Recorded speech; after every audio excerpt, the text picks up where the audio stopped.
relatable content. He's a bit of a liberal, but Yeah.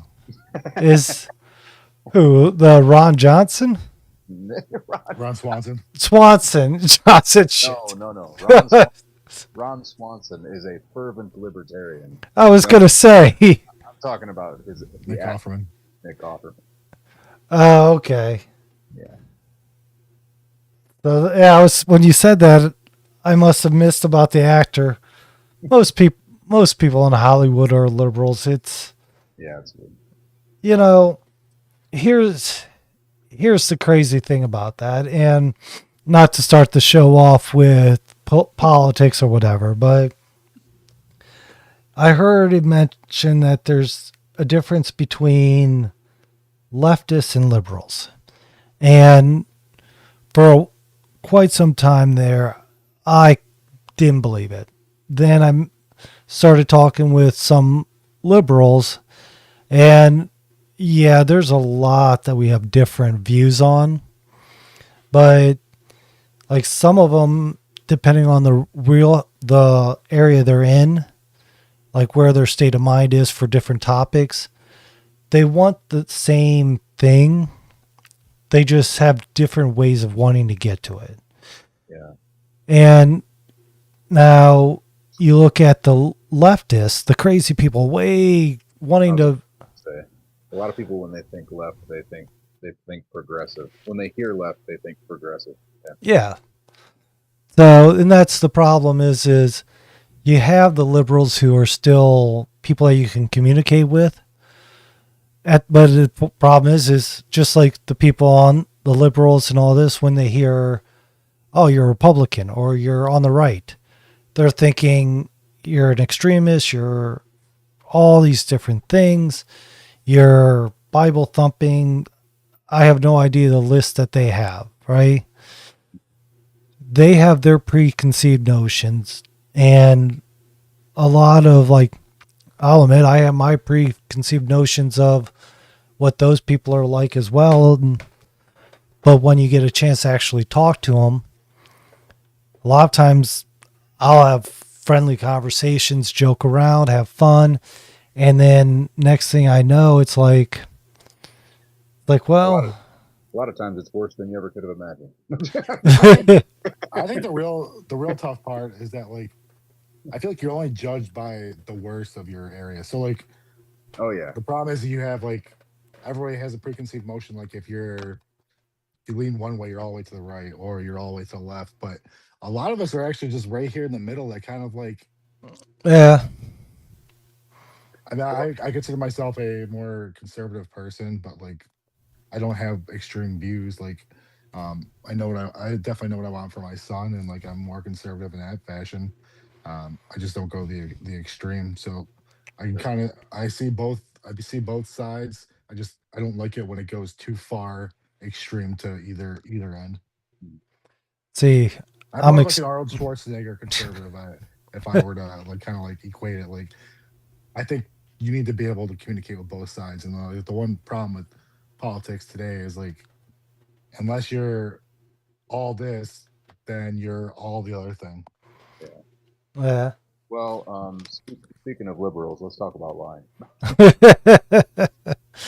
That is a perfect intro to this because, yeah, trying to figure out if it's appropriate to lie to your kids or not does kind of fit into that little intro there.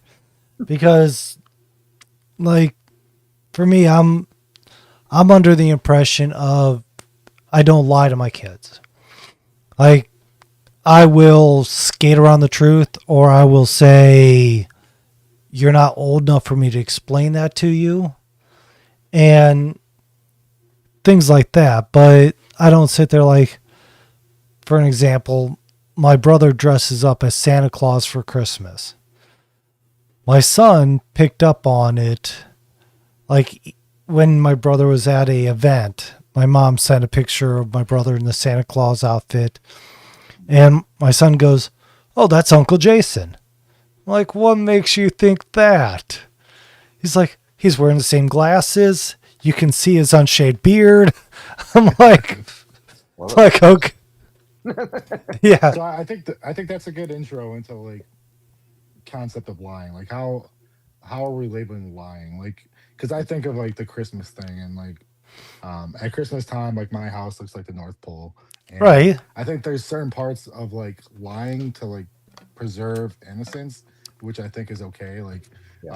Like my son still believes in Santa Claus because I know we talked about this on one of our calls where a kid basically told him like he said there's no Jesus, there's no Santa, and he Right. was more angry about the Jesus part of it. But like I feel like lying to preserve innocence is okay. Because I know there's tons of parents that like they need the accolades for all the stuff that they do, so they don't want to give credit to somebody else. But I think for myself, like lying about that, like saying, "Hey, he's real," but kind of like twisting some truth, like with like mall Santas or like if like your brother like dressing up, like it's okay to make little lies to make that believable, like why it's happening. Um, so I think it's where your intention lies behind what you're lying about. Like if you're lying to purposely deceive your kids in a malicious way or something like that, I think that has its problematics. And obviously there's eventually a time when you should be telling them the truth about things, but like um I guess it's what's behind the lie. Mm.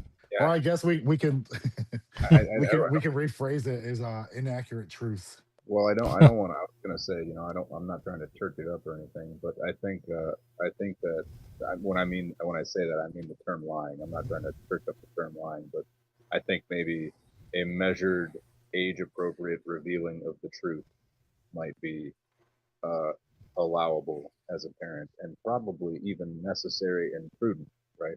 But I think, like you said, outright lying, lies by commission, um, are probably unacceptable. And I've found, and I have four kids, ranging from 15 years old down to 4 months old, and I've found over the years with my older daughter that oftentimes it was better for me to be more blatantly honest with her than I probably was. And I think that's a fine line that we all walk as parents, is like you know, the balance between revealing enough so that you're being truthful and you're giving them the tools to succeed, but also not revealing so much of the truth that they may be uh, terrifying. you know, Yeah, you know, I think of it as being kind of like I think the kind of lying that is acceptable is it's almost a branch of empathy. Like I Mhm. think of like because when you're lying to your kids, it's not because your goal is to is deception. Again, it's coming from a place of I understand what they're probably feeling. I understand like the way I parent is always like when I was his age, what did I need?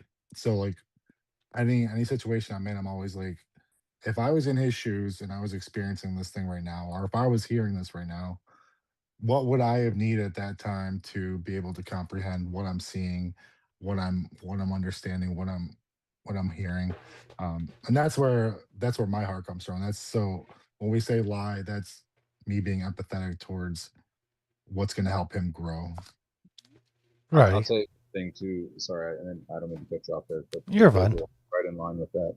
This is kind of a tool that I've kind of developed, you know, through the course of parenting. Is when a situation like that comes up, I'll ask my kid, something to the effect of, "Well, tell me how you understand it," you know, or tell me what you know about this. And what that does is that kind of does exactly what you just mentioned there. It gives me an idea of exactly what I need to provide them to help clarify things so that I can provide enough, but not too much, right? Um, it kind of gives me a baseline, if you will, because it's different, right? Like you said, thinking back to what you would have needed as a child is very important, but it's also not exactly the same as they need at that point in their life, right? And so it's kind of good to get a baseline, right? Well, what do you understand of this? How do what do you know about this? And then kind of go from there. Yeah, yeah, really good point. Yeah, it's good. And I think that comes with consistency with your kids. Like I feel like as you get to know your kids, you know like what their Oh yeah. triggers are. You know like Oh yeah. what gets them what. So you kind of know what you need to do. I feel like this kind of tactic probably wouldn't work well for somebody that's not really involved like with their kids. So I think that's another good way to separate too. That's a Um, good. I don't know. Like, let me step in real. So, like for me, and this is kind of where I come with the issue of we're talking about like Tom, you're talking about your daughter shows you that being brutally honest, at least in reason, works best with her and probably with all your other kids. Aaron, you talk about you're going back to your past. For me, the whole thing is I grew up like I don't remember. I remember my childhood, but I don't remember if I was lied to, if I was told the truth, things like that. mm, My teenage years is where my memories really hold true to those kind of things. And the one thing that I remember is like my biological dad telling me something and knowing the truth even before he told me, then he tells me something and I'm like, no, that's not true. And knowing that he's not telling me this lie for my benefit. He's not telling me because he thinks it's going to help me. It's appeared to be more of I don't want you to think that I am less, or I don't want people to think I'm less.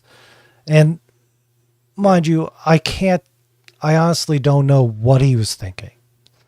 I can assume from what I know of him, but to me, it appeared that it was more of a I want to keep my image of this. see, So, that's where I'm talking like with the. I think it's where the intention comes from because like that sounds like somebody is coming from a very selfish point of view of like right, I need to control what the image is. No, you're not gonna make your interpretation. You're not gonna decide who I am. I'm gonna tell you who I am, and if you don't like it, that's just how it is. This is right, who I want you to think. And like I think like that's the part that like parents don't understand is like eventually kids see through all the bullshit. Like yeah, you can only control a narrative for so long. Like eventually like your kids are gonna understand. They're gonna know this is what dad told me. This is how dad feels. Uh and if you're full of shit, then like they don't want to deal with you. Like my dad used to tell me stuff and like I thought he was full of shit. So like I don't have a relationship with him now. So but again, like I think like you earn you earn their place in their lives early on. And if you don't put that work in and you don't do the right things and you don't come from a place of love, a place of empathy, and a place of like doing what's best for my kid, not what's best for me, I think that's when you run into problems. I think it also comes back to humility. I just had this conversation, and that's really difficult for us, especially as dads. You know, maybe it is for moms too, but I think probably. particularly men, tend to be kind of prideful. And I was just having a conversation with another parent today, actually, about it. And this is what prompted me to suggest this topic. Was the idea of just being honest with your kids, like, hey, listen, son, I'm kind of struggling with this right now. You know, like, hey, this is tough for me. Like, I'm sorry I raised my voice with you. That was inappropriate. I was a little worked up today. I'm stressed out. Money's tight. Whatever it is, you know what I mean. Mm-hmm. Just being humble enough to, and maybe not that exactly, but you get my point. Just Mm-hmm. being humble enough to be honest with the kids in that way. Um, I think I think that that's a good example to lead by, especially for fathers with young boys, Mm. because that's tough. It's tough for men. Yeah. So, what questions do you guys think of as acceptable? Like the Santa Claus, obviously, most people will say, yes, it's okay to tell your kids there's a Santa Claus, there's an Easter Bunny, things like that, right? But where is that line actually drawn? Because you can say, yes, there's an Easter bunny, right? Simple, no harm. You're just talking about a mythical little rabbit that poops out little Jelly beans. can't little jelly beans. Yeah. Jelly beans. Yeah. So versus telling your kids, hey, I don't want to give you I don't have any more of this, and you have a whole bag of cookies in the fridge. You know what I mean?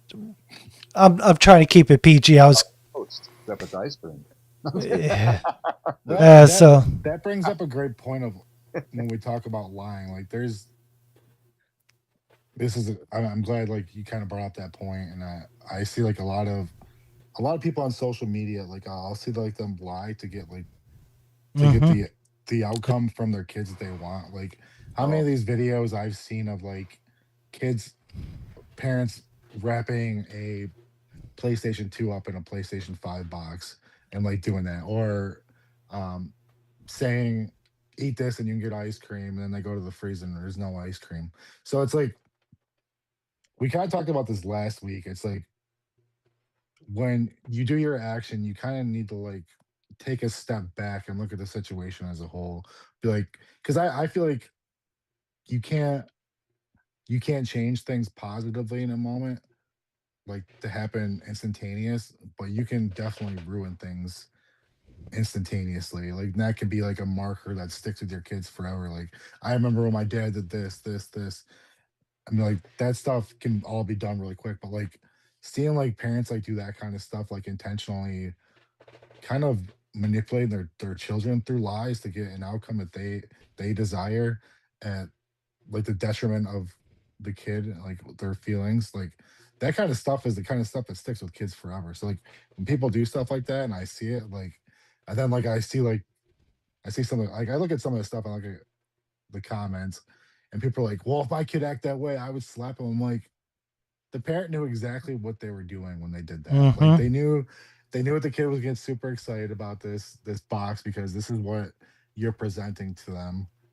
But then when you unwrap it, there's a huge layer of deception to get some kind of attention that you seek. So I think that's a really good thing you bring up, and kind of like with what you're saying. they almost treat Yeah, it like it's humorous or something, and it's not. It's not funny. And they're doing it for views. They're doing it for clicks. But yeah, But it's not what do funny. you, Kids' emotions, man. what do you expect from a generation that was raised on wanting to be YouTube stars, this and that? And I mean, it's like I work very hard and I plan on continuously working on keeping my kids off social media. And I talk to them about like they'll see me on looking at the Call with Dad stuff and things like that. And I'll explain to them, I hate this stuff. I'm on here. I'm trying to look for content to understand so I can talk about it. I explain to them that I don't look at like the thumbs up, I'll look at comments to see if there's somebody that says something that needs to be addressed or whatever, but I don't do it every day. I just look at like something a little bit. I enjoy YouTube obviously because we watch a lot of content on there. We got the subscription where we don't get advertisements anymore, so I mean it makes our lives a whole lot easier. But all in all, a generation I was raised to think that your self-worth, your value comes down to how many people gives you thumbs up, how many people gives you a like, how many people comments, and even if they're not commenting on you. So their worldview is look at me, even if it's a few seconds, look at me. And that fuels their drive. Now, I grew up where, and again, it's also where I grew up. We didn't really have internet. When I was a kid, I think AOL, we had more AOL CDs for dial up than we had paper actually. dial. Those things were everywhere. Yeah, you, We you used got we like used to two a throw 'em week. like ninja stars at each other. Yeah. Always comes back to what you can throw at each other. Boys will be boys. But but it comes back to the fact of different generations are doing things differently. And yeah, it kills me to see parents doing that like social media trick to try to get a reaction. Just like I know well enough, most of these gentle parenting people, the videos they put out, like they probably spent 15 minutes yelling at their kid to calm them down. And once they got everything calmed down, then they set up the camera and they're like, okay, this is what we're going to do. You know what I mean? So, I'm gonna ask you for permission now. yeah. May I Ap- change your diaper? yeah. Blink twice for yes. So it's, but it's the whole thing that people are so people I don't think most people are really concerned about if they tell the truth to their kids. I think that there's a there are people out there that still love and care for their kids and they want to see the Oh, best thing for them. But I think a big part of the generations are viewing things differently in the sense of they want they want to have more attention than they want their kids to respect them and love them. They think, and I could be way off here, but I think you're looking wrong with it. I believe that they think that they want everybody to love them, even if it's for 15 seconds.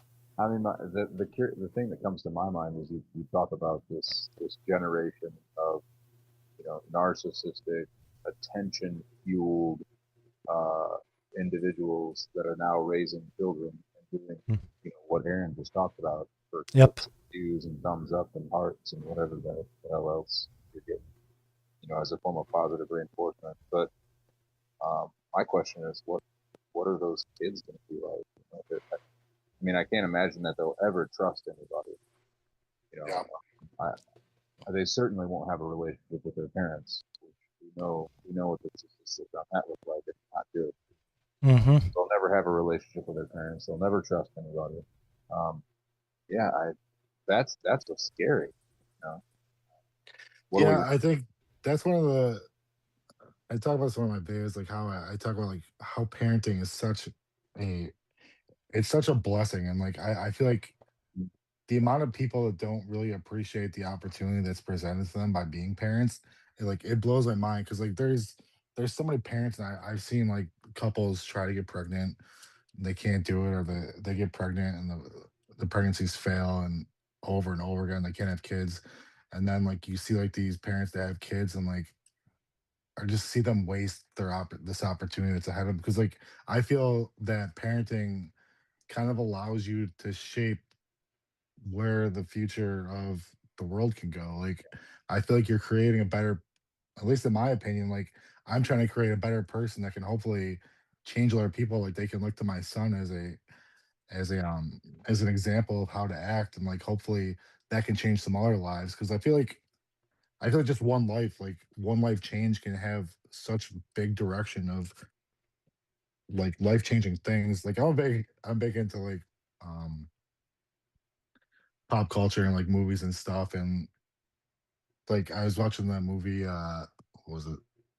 Defiance. It was with Daniel Craig and what's his name? I can't remember his name, but it's basically like these guys that are during the Holocaust, they're in the woods and they're defiant and like they show like afterwards they show like a picture of like 75 years later, and like it's a big picture of like 100, 250 people, and those 250 people came from like 50 people. So like the stuff that you do impacts what happens in the future. So like those boys being raised correctly to rise up and kind of be better for themselves create generations of kids that like will have a greater sense of um pride or a greater sense of like what it is to be here. So that's what I think a lot of parents miss, is like they're so focused on the right here and right now. They don't take the time to understand that their actions today, things they say to their kids, the things they teach their kids, the things they don't teach their kids, are going to be incredibly impactful to the direction our society goes. I mean, you even see that now. Like you see, like the the kids that didn't have like the proper parenting, like those are the ones that are like making the world the craziness that it is today. You Mm-hmm. know, I'm sure I've said this on here before, but when we decided that we were gonna kind of start over, um, have more kids because kids are awesome, and we had a 15-year-old and a 9-year-old at the time. Now we have a 2-year-old and 4-month-old, like I said. So the last two are kind of like a generation of their own. And when we decided to kind of have these kids, these younger kids, kind of start over, we're in our late 30s. Um, I remember I was very confused because when my wife got pregnant with our now almost 2 year, I was talking with guys at work about it, and I would say 90% of them, their reaction was like, why? What? Why? Why are you starting over? You told me you were 9 years from having all your kids out of the house, and now you're starting over. Your wife's pregnant again. You're crazy. You're out of your mind. And I like almost. It was almost like I didn't get it. I couldn't really wrap my mind around why I was getting this reaction like over and over again. And eventually, I mean, the only way I could really articulate it was that these people see their kids as a burden. I see my kids as blessed, and that's terrifying. That the majority of the people that I talk to were honestly not able to understand why I would want to have kids this late in life.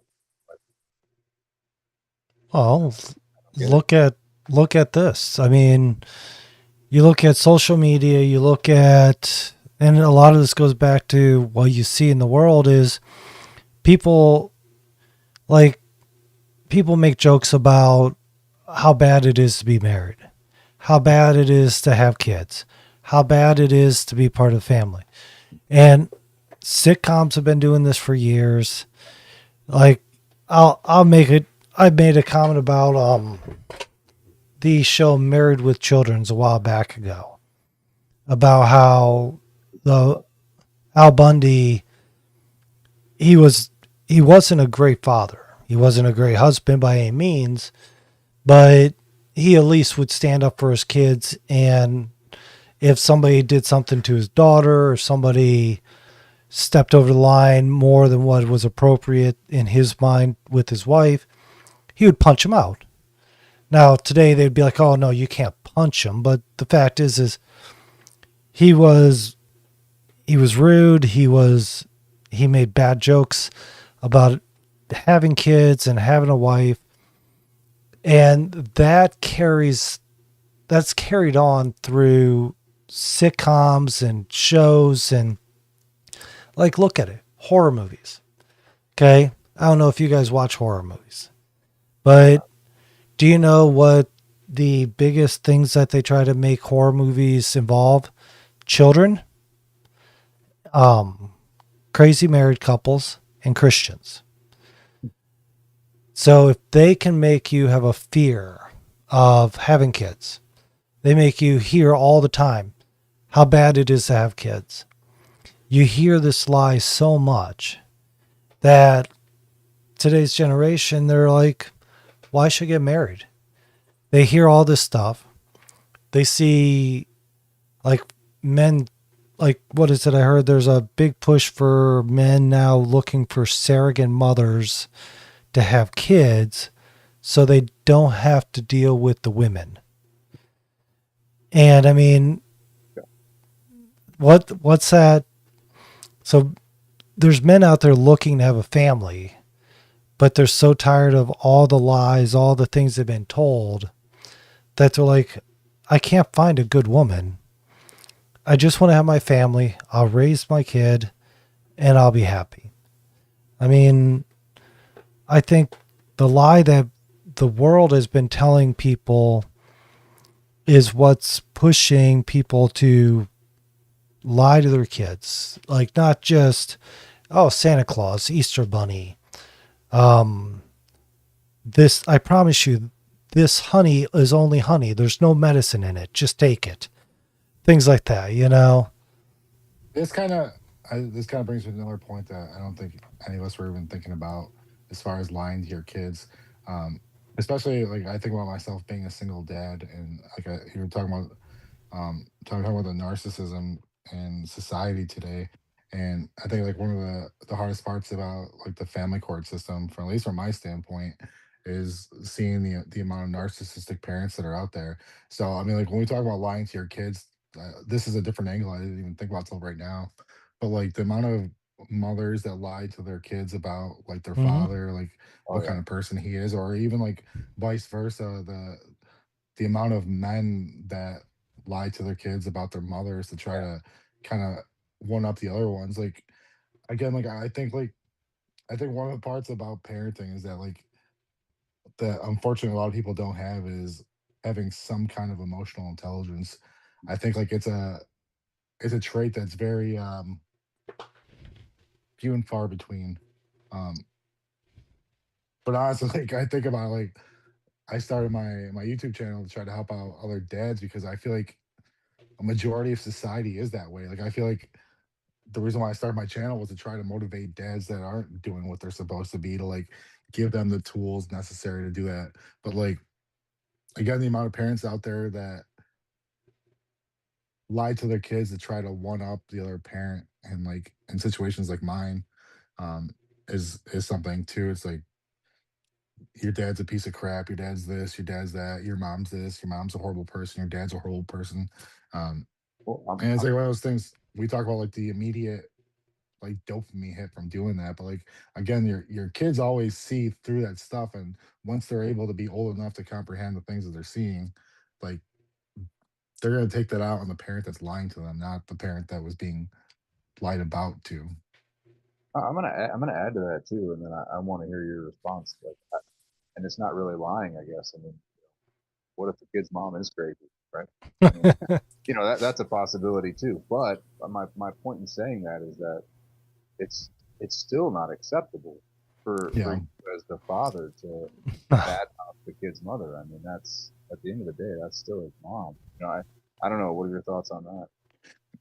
So this is like one of the things that I told with when I first started being a single dad. Like I think the hardest thing was once I started on a family court. It's like your goal is like unfortunately like once you get into that family court system, like your goal is like basically find out the worst qualities of your significant other and try to use that Credit, against them. discredit your, Um, yeah, but I think when I became a dad, like pretty much all I ever really cared about was my son. And like as horrible as my breakup was, and as horrible as like the family court system and the toxicity between um myself and his mother, I always try to keep it separate from from him. Like my relationship with him was separate from that part. Like I never like I let it bleed out one time and I felt horrible about it. Like I almost acted out against my son because of the way I was feeling. I was like, after that day, I was like, I'm never doing that again.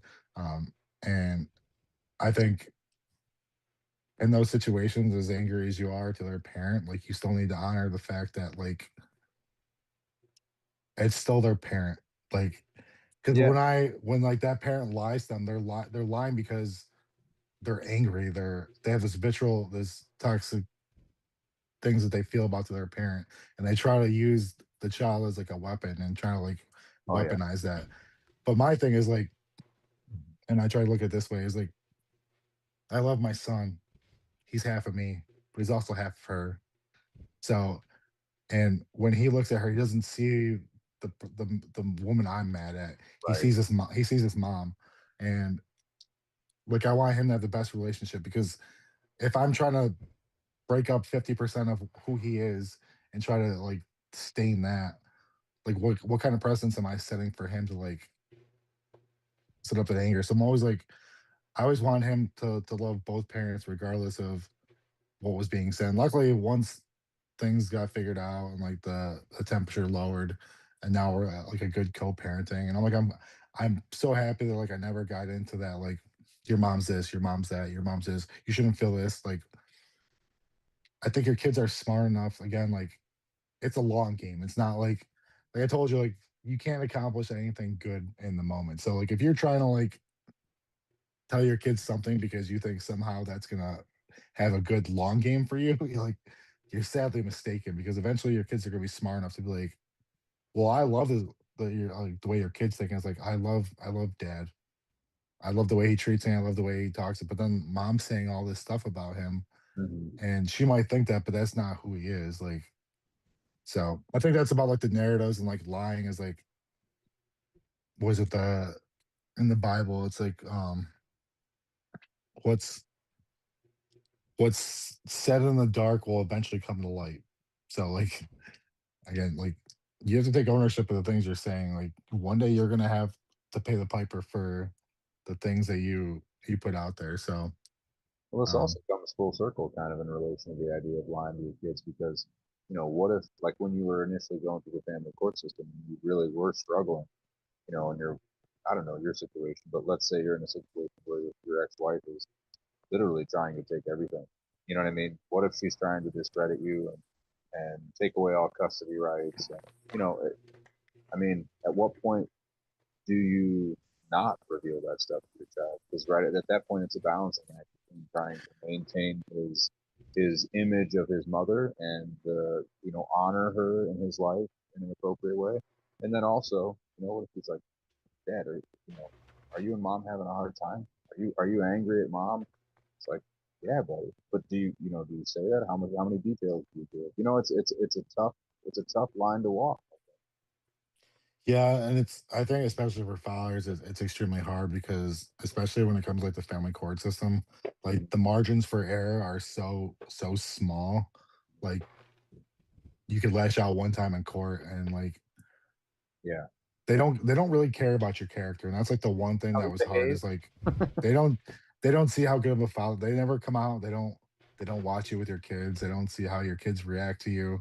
They just go based on how you act in court. So like being this is why I always tell dads that like think about like representing themselves in court. I'm like, you need to step out of that because your emotion is gonna put stuff out there that because basically family court is if you're a man, if you're a father, you're walking there, you're guilty until proven innocent. Like you don't Hmm. have um such a small margin for error for dads. It's like and then like this is one of the things that I talked about recently is like we have to fight so hard to be like equal co equally viewed parents. Like um again, like the consistency part is the part that matters for dads. Like we need to show up so that if people do lie about us, that like it can't like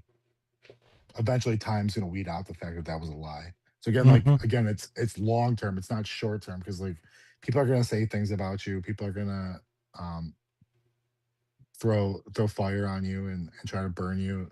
But like if you're consistent with who you are and you remain truthful to who you are as a person, as a man, as a father, like eventually you outrun all those things because lying is exhausting. It's like when you think about like these people that lie, like you don't have to remember you don't have to like remember the story of the truth. It's just the truth. But like when you have somebody's lying, like when they're trying to like remember the script of what they said, like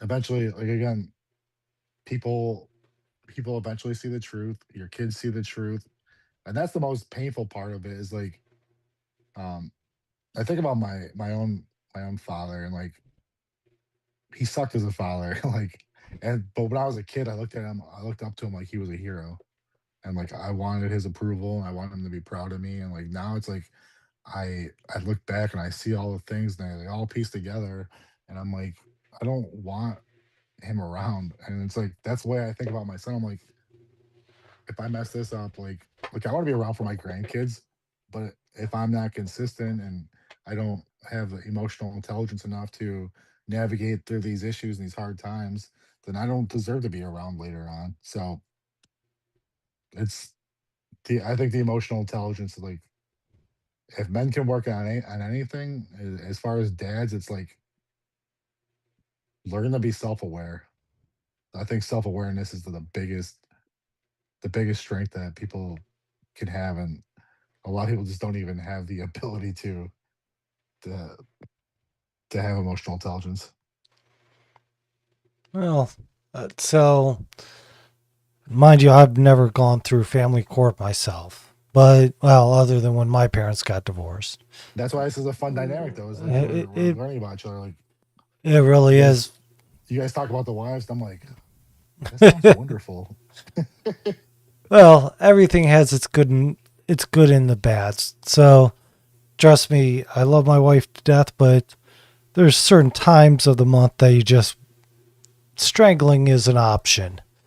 You won't say that out loud, but and I I'm don't sure, can enjoy eh, yeah, some do, but Yeah. but the point is that one thing that I remember from when I was growing up, both my parents, they both constantly talked negative about each other.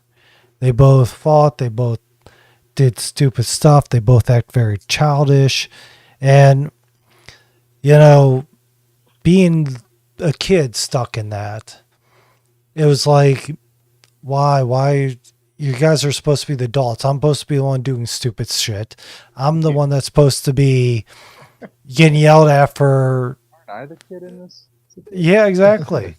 And like some of the things you're just like, man, I know I'm not the most intelligent kid in the world, but at least I know that you're adults. You shouldn't be acting this way. And with that, it's one of those things that I think a lot of the lying and all these things that come to where parents are telling lies to their kids in the divorce process about the other parent is out of anger, out of emotions, out of all these things. I know it was very prevalent to see in my environment growing up. And I think the other thing is like you said, it's a battle of character and all this in the courts. So if the child is called into the courts, I imagine the parent is thinking if they lie to their kids enough to make them believe something, they will say it in court so that the opposite parent loses that court battle. And they can say, look at me, I did this. I won. I'm the greatest. Now, that's not the case with every family getting divorced. Some people, hey, this isn't working out. Here's the rules. Here's what we're going to do. Here's our agreement. You do your thing. I'm going to do my thing. We already have this all planned out, right? Some people, they're going to fight about it. They're going to tell lies. And I think that the hardest thing that people come with is they don't want their kids to see them in a bad light. I think that's a major one, the pride. Yeah. I think that they want their kids to think a certain way. And don't get me wrong, like I work with my kids to educate them on right and wrong, manners, all these things that I think is appropriate for them to do. There's people out there that would look at what I'm doing, teaching my kids manners. Like I've had people literally give me dirty stink eye for telling my kids, I raised you with manners, behave. And they're like, well, they're just kids. Oh, that doesn't excuse it. They have to learn how to behave. So it's a whole thing of people are going to, they're people, for better or worse. And we're all fallible, but I think a lot of it comes down to that, going back to my original theory of they want to be liked by everybody and they don't care if a single person doesn't like them because they're sitting there thinking, a lot of these people are sitting there thinking, I don't talk with my parents anymore. Yeah. If once my kids are done and out of the house, I have no intention on them reaching out to me. Me, I'm sitting here thinking, I'm friends with my mom still. I was friends with my grandma. I want my kids to be friends with me when they are out of the house or when they're old enough to manage their own life. So that right now, I tell my kids straight out, I am not your friend. My job is not to be your friend. I am not fair in your view because I don't care if you think it's fair or not. I care that you learn, you are a good person, and when you get older, I don't want to slap you and kick you out of the house. Hmm. And that is literally what I tell my kids because I want them to understand my job is not to be their friends. But once they get old enough, we can be friends and be able to have these type of conversations and have time together where we can open a bottle of wine, we can have a glass of bourbon, we can sit outside and have a cookout and just relax and tell stories and whatever it is, you know? I'm doing this stuff now so that one day we can be friends. Exactly. It's like Peterson said. He said, "Don't let your children do things that make you dislike them." Yes, I heard That's that. that's amazing advice. It very much is. It's Yeah, funny when real quick when you're talking about this. There's two fundamental truths that come to mind. One is that oftentimes we're worse to the people that we're closest to, and the reason is because we don't often have to worry about them going anywhere, and that's especially true about kids because they're dependent on us. So I think a Hmm. lot of parents take advantage of that, you know. And the second thing is that anything bad that we do, which we probably all agree line with that, anything bad that we do is done for one of two reasons: either to avoid something worse or to attain a greater good. And I think when it comes to lying to our kids, which is bad, um, you know, if the thing that we're avoiding is the confrontation, or if the thing we're avoiding is the dislike of others or the dislike of our child towards us, that's inappropriate, right? If the thing we're avoiding is our child becoming a terrible person, then maybe it's justifiable, right? If the greater good we're attaining is an upright moral character, or if it's something similar, then we're probably okay. You know, if the greater good we're trying to attain is our own pleasure or our own satisfaction, that's probably not okay. You know, that's kind of that fine balance we walk, I guess. Yeah. Well, I guess it also comes down to is, and when you say greater good, the problem is like we mentioned earlier, there's people that are very much far left, far right, all this who have their opinions of greater goods are very dangerous. And so to sit there and say for the greater good sounds great. I mean, politicians make laws up to line their pockets and make our lives harder, Yeah. all for the greater good all the time. I guess I should phrase it for some perceived greater good. Eh, That might yeah. I be think better. about this as a single dad, like, and again, like the same thing with the politics.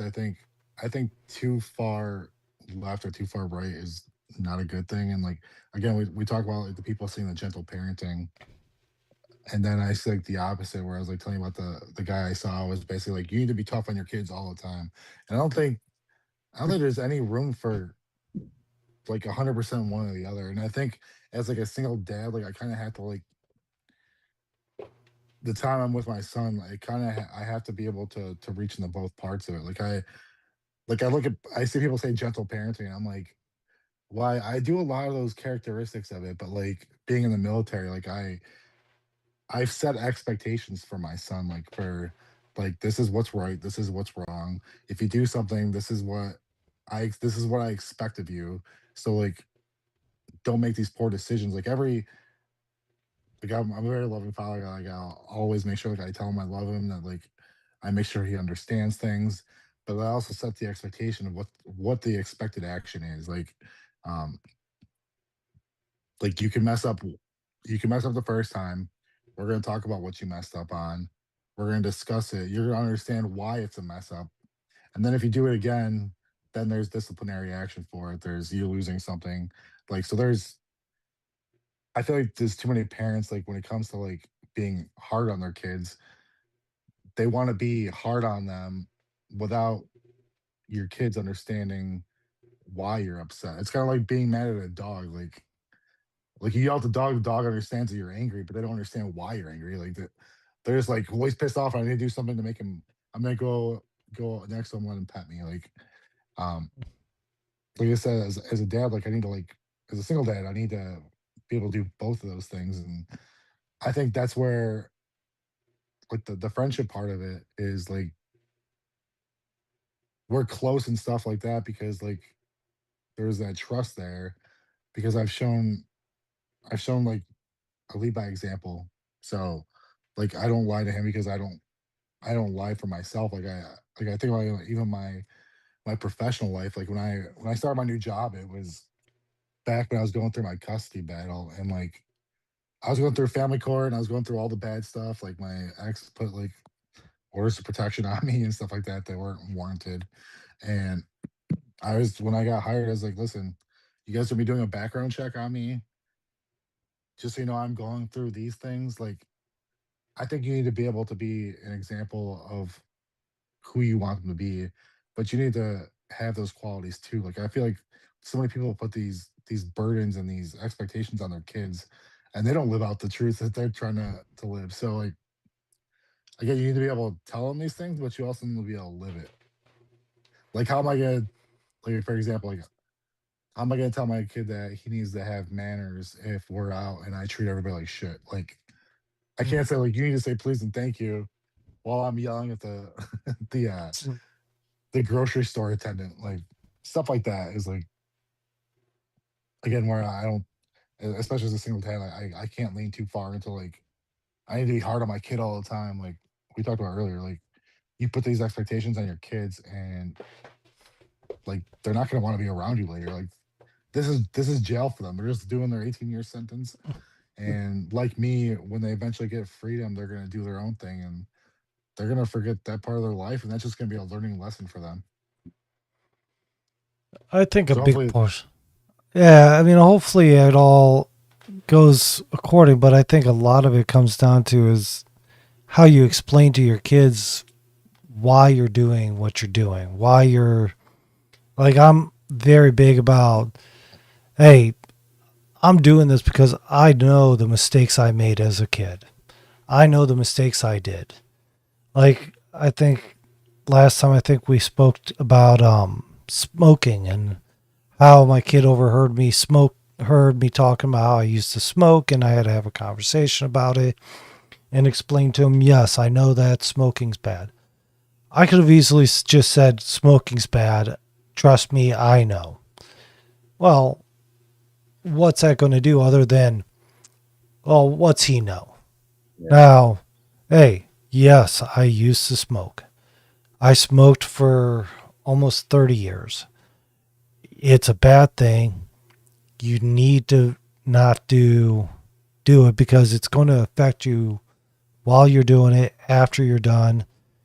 They not just the fact that you're going to smell, you're going to have an expense that makes no sense, and you're also going to have health issues. You're going to have all these different things that don't really go away.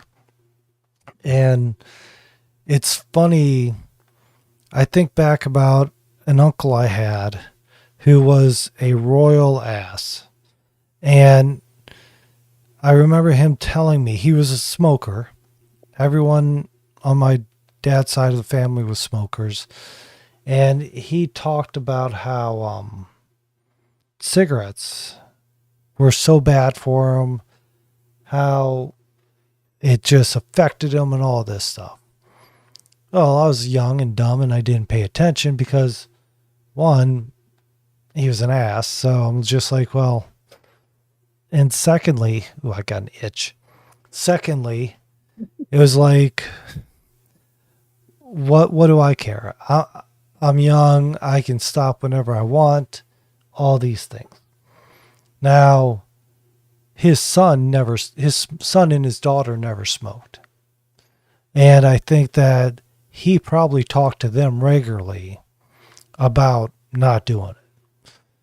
But with that being said, I think making sure when you're telling them the truth, it's not just empty platitudes of, well, this is good for you not to do, or eat your vegetables, it's good for you, or don't run out in front of the car. I promise you, it's one of these things of, don't run out in front of the car. You're going to get ran over. Explaining that truth to them. May die. I think this is interesting. Like you talk about, like I know we talked about like the wisdom versus knowledge thing, and I think that's like part of the difference too. Is like I think about like the fact that like, you say like don't smoke because it's bad for you. Like that's knowledge. That's you telling them. But like I think about from like personal experiences and like stuff like that, and the wisdom that goes into it. Like I could tell my son like I could say don't smoke, and he's gonna be like, let's just go in one ear out the other. But like Mm-hmm. I go to him like, listen, like you, this is why you shouldn't smoke. This is why I don't smoke. Like because I'm like my mom had cancer and I saw her die and slowly because of the health risks that were caused by this poor habit. So I feel like you being able to like have it be part of your truth and part of your wisdom and be able to share that with your kids to have them truly understand what you're saying. Like we talked last week again like about like the parables, and I think like that's what that's what really resonates with kids. Like they need to like you need to make it ways for them to really understand what you're trying to say. Like again, like with the dog analogy, like you can yell at your dog and but they can understand like your body language or the tone of your voice. But they're not gonna understand like why you're angry again. And the same thing with kids, like and I think about like with Jesus and the parables in the Bible and like how like Jesus would meet like these Gentiles and these people that didn't have faith, and he would always use a parable to explain things so that they can understand them, like about the bad soil. Like if it's good soil, then like the plants can grow, but if it's rocky soil and there's soil in there, the seed can start, but it'll eventually die. So Yeah, and like that's what I think about with kids. Like, it's like I think for parents to really be able to connect with their children and really resonate with their children, I feel like fathers need to have a kind of a sense of conviction and a sense of integrity in who they are as men. Like again, we go back to like these men that like our fathers that like lied to us or that they said things and they want us to just follow their words rather than like understand them. And I think that's this. I kind of want to pivot into this. Well, what you guys think about it? Kind of like this false masculinity thing that's kind of going on in the world today. Like with all these like these fake alphas that are out there, like saying like how you should treat people and how you should treat women, like how you're superior to them, or like and like the they put pickup this energy out, like Andrew Tate article. type people.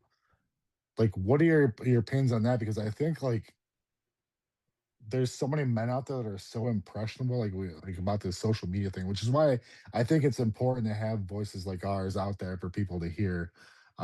Because I feel like people need to hear realness. Like I feel like people want to put on this false bravado and kind of create this image. And honestly, that's not really attainable to people because that's kind of like just a character. Um, but like that stuff like that translates into how like they treat their wives, their spouses, how they treat their kids. I'm just curious what you guys think about like that kind of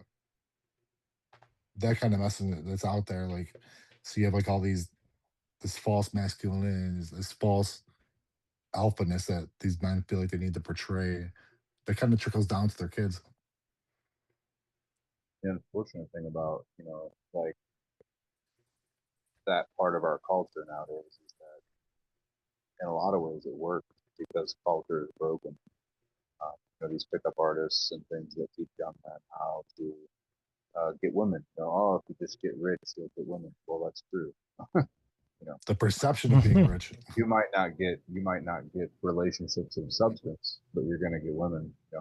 Oh yeah, if you just treat women, like shit, or if you be distant, then they're gonna be attracted to you. Yeah, I mean, women do tend to biologically prefer things that are unattainable. That's also true, but that doesn't mean that you should take advantage of it. It doesn't mean that you're going to develop a lifelong loving relationship as a result of behaving in that way. It doesn't mean it's going to bring fulfillment.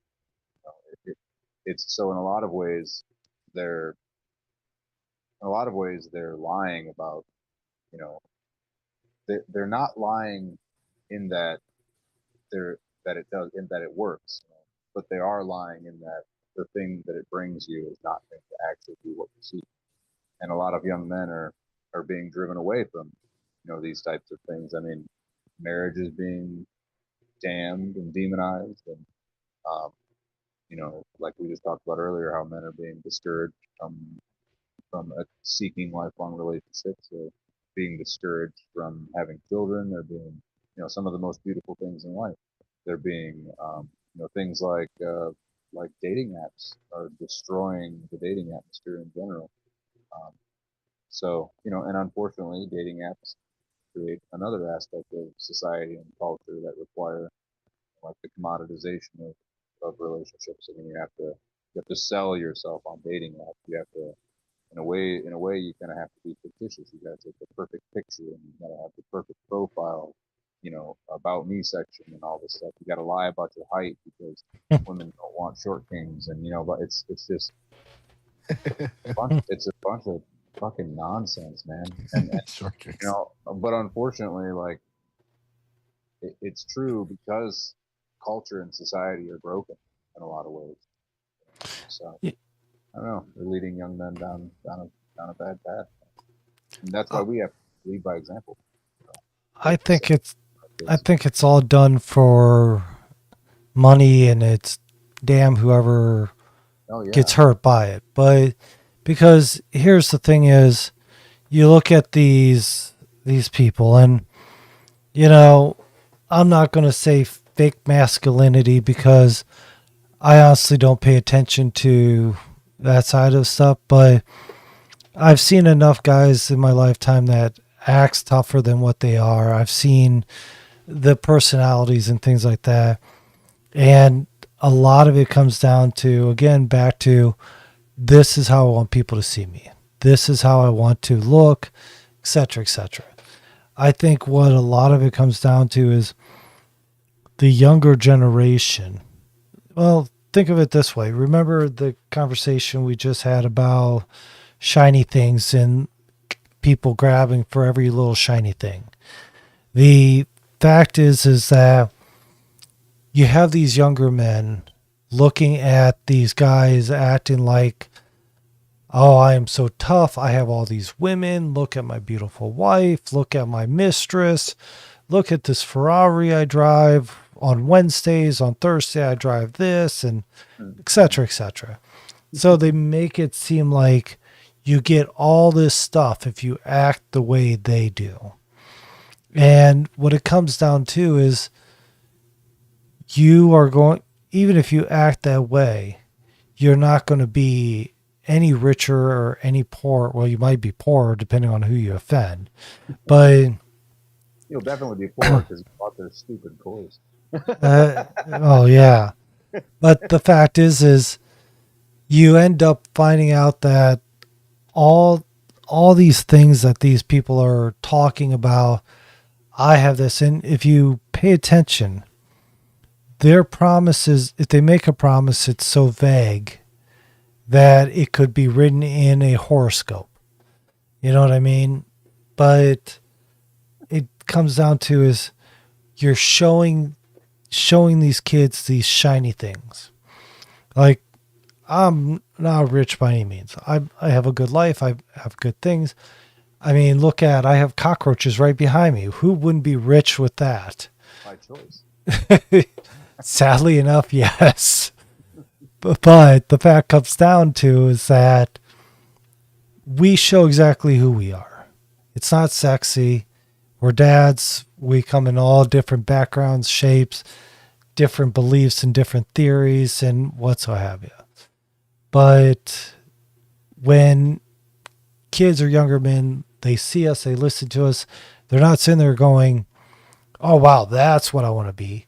I want to be the guy that has to shave his beard short so his gray hairs don't show as much. I don't want to be the guy that has a kid that's obsessed with animals so much that he has a colony of cockroaches and ants and all sorts of stuff. Or a daughter that has an attitude like her mother. Things like that. What people what people want is that shiny. Yeah, I I ha- think when you talk about this, I think it's about the presentation part of it, and like I think every day, I think we need to be able to learn. And um, I recently paid off my car, and like doing the research on how to pay it off, like I a lot of videos came up where like the people that are trying to do like the perception of who they are, and the reason why like this country is so there's such a big debt of people with car loans is because of this constant feeling of needing to keep up with the Joneses. Like they say, like the people that are really wealthy will have like a 20, $30,000 car that's paid off. They don't have a car payment. But then you'll have somebody that's poor and they'll have like a Mercedes or a BMW that they have like an $800, $900 car payment a month because they want to show this certain perception of the outside. Um, I think for myself, like I was poor growing up and I was on welfare and like had all that stuff like that poor upbringing, and now I'm in a place where I'm able to give my son a good life because I worked hard to get to that place. But like this came like full circle today. It was like I brought my son to like because we drive by this playground every time we go home, and we stop there, and it's like right next to one of the low income apartment, like the Section 8 housing. Mhm. Um, and it's like it's full circle because I see like these kids that are like dirty and have like poor clothes and like they have like the crappy parents that aren't paying attention to them. Because Poor I clothes. feel like when you get to that point of your life, sometimes it's by choice because you want the easy way out. And like I see these kids and like it's moments like that. It's like I thought it was important to have talk with my son today about that. I'm like, I was like, you see these kids that are less fortunate, and he's like, I didn't know that. I was like, yeah. I was like, you could tell, like, you see like certain things, like their clothes are dirty, or they're dirty, or like there's dirt on their fingernails, or there's dirt on their face, um, and like you see, I was like, I want you to be aware of this, like this as a humility standpoint is like, and I think I always try to have this mindset of gratitude. Like I always, because I know what it's like to have nothing, and like that's what I'm very lucky to have the success I do now in my career to be able to have a lot of nice things and be able to give my son a lot of nice things. But I don't want him to ever feel like any of that stuff is what's an expectation. And like the one problem with our kids is that like they don't know what they don't know. So like I'm able to give my son like when he wants to eat something, I can give him something, or if he wants this toy, we can go to the store and buy it. Or even if I just want to get in my car and drive to the park, I could do that because we have the means to be able to have a vehicle. And like when I was a kid, that wasn't even like that was so far from reality. It's like that's why like every night I'm like we say our prayers and we say what we're grateful for and like all the things that we're blessed for. Because I had this mindset like I see these people complain all the time about the things that they don't have, and like I think being a single parent, like I think the things I was grateful for the most was hey, I can pay my rent this month. Hey, I go to the store and I walk out with a bag with uh 2 bags full of groceries. Like that's winning because like I think about other people. I'm like, there's people that would kill to be at my worst right now. Like Right. whatever I think is the worst, somebody else would take that in a moment. And that's what I try to like instill in my sons. Like, and I think it's awesome when you get to see the fruits of your labor of like the stuff that you teach them. Like we go to like my son will bring toys, and like he sees a less fortunate kid, and in his mind he doesn't judge the kid. He knows that the kid doesn't have something. So like he gave up one of his toys to one of his classmates because they didn't have anything. And it's stuff like that that like you see these seeds, these lessons that you teach them, and you see them utilize them organically. It's like I made a video about this week about like celebrating your successes because I feel like as fathers we constantly critique ourselves in the most unfair ways possible. Like we don't think we're doing good jobs, and like I want men like our fathers to be able to focus on those moments where you really truly see the fruits of your labor pay off. So like when I see like my son like give one of his toys up to a classmate, or when I see him be empathetic towards a kid that falls down and he stops to help pick him up because the lessons that we I teach him, like that's like when those moments it's like you realize that the things you're doing are right, and like I feel like it's so hard to see that like broadly, but like I think there's little moments that like really push you to push on it as fathers and be that example and teach them right. You know, the one thing that really resonated with me was now I think people are thinking my kid is poor because that boy is dirty all the time. And I mean, just let him walk in the woods 5 minutes and man, he is dirty. I said a change of clothes with him every nature class just because I know I was coming out. Well, I mean, I think you could I definitely guess. tell like where it's like you could tell a kid has layers of dirt on them, not like just like not a not a fresh Right. like dirt. Like I they understand. haven't been dusted off in a long time. I think But about that was the first thing I got was, wow, my son must look really poor. Well, He's my always son said that dirty. today. He's like, well, I roll around in the dirt. I'm dirty. I'm like, I was like, yeah, but you could. There's this. You could tell. you can go to the shower and turn the nozzle and water comes out. Yeah, Uh, yeah. Little stuff like so, that. Like, They can't. Yeah. It's like, yeah, from a kid's perspective, it's like, you mean there are kids that don't eat every day? Yeah, buddy. There's kids yeah. that eat every day, Excuse me. maybe 3 times a day, maybe more. Yeah. I think about Jim Rohn. He's one of my favorites. I I always call him my mentor. I've been just listening to him. It changed my life. He always jokes about it. I mean, it's a joke. It's cool. He says, he's like, you keep, you keep making these mistakes every day, day after day. He's like, you can take them over to the part of town where people that make mistakes day after day live. So you can show them how those people live. He's like, unless you live there, then just take them out and show them around. It's like, it's true. It's part of that leading by example, and uh, yeah, like you said, pointing out when you see those situations to your kids so that they have an opportunity to learn. You talk about knowledge and wisdom, and I was thinking about it when you were talking about the smoking. It's like, knowledge is knowing that smoking is bad for you. Wisdom is knowing that even though some things feel really great, um, mm, you know, that that doesn't mean that you should continue doing it. You know what I mean? mhm. That's the smoking thing, right? Knowledge is knowing when it's time to quit. right. Well, let's do this, gentlemen. We've been talking for a little over an hour. I am getting groggy and I have to actually get a design out tonight before I go to bed. So I'm hoping I don't fall asleep at my desk. You know? Not again.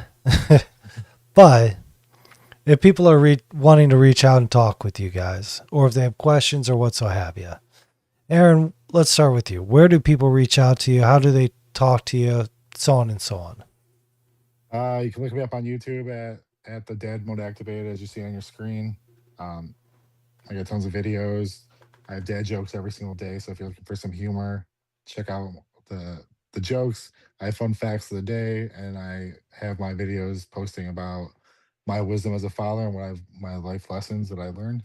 And it's an ongoing experience, and I look to build a community of dads that can to build up and be the best versions of themselves. So you can find me on YouTube. I'm also on Instagram at the same at the Dad Mode Activated. Um, and you can ask any questions you want. You can direct message me. Uh, my goal is to make better fathers. So if you have questions, there is no stupid question. Uh, I'm not going to Maybe. call. Yeah.